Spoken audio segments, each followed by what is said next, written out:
Hello, అందరికీ నమస్కారం అండి. చాలామంది ఆడవాళ్ళు ఒక విషయం మర్చిపోతుంటారండి. అంటే వాళ్ళు కూడా వాళ్ళ ఆరోగ్యం చూసుకోవాలి, వాళ్ళ గురించి వాళ్ళు పట్టించుకోవాలి అని ఇంట్లో వాళ్ళ ఆరోగ్యాలు, ఇంట్లో వాళ్ళ బాగోగులు చూడడంలోనే వాళ్ళు చాలా వరకు టైం స్పెండ్ చేస్తారండి.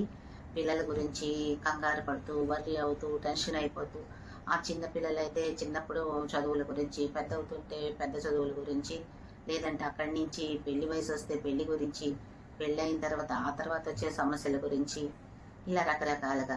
అలాగే మగవాళ్ళు కూడా వాళ్ళ ఫ్యామిలీ సమస్యలు, లేదంటే డబ్బులు, అంటే వాళ్ళ ఎర్నింగ్స్ గురించి, సేవింగ్స్ గురించి, లేదంటే ఇంట్లో తల్లిదండ్రుల గురించి, పిల్లల గురించి వాళ్ళు కూడా స్ట్రెస్ అయ్యి వరి అవుతూ ఉంటారండి.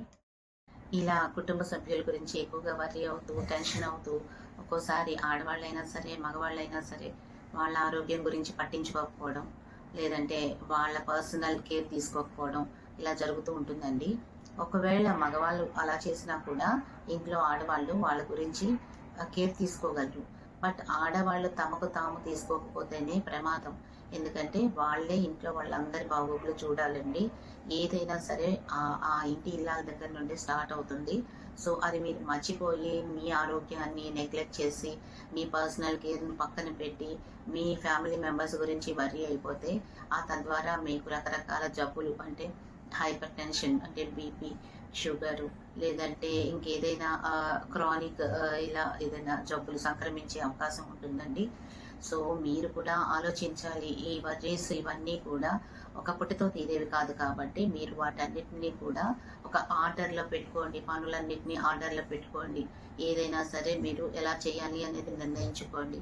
జరగకపోతే మీరు ఇంకో రకంగా ప్రయత్నించండి. అంతేగాని ఇది ఇలా అయిపోయిందని చెప్పి వరి అయిపోవడం, టెన్షన్ అయిపోవడం, స్ట్రెస్ అయిపోవడం, ఈ రకరకాలైన వ్యాధులకు గురవడం, వీటన్నిటి మూలన మీకు ఒరిగేది ఏమీ ఉండదు.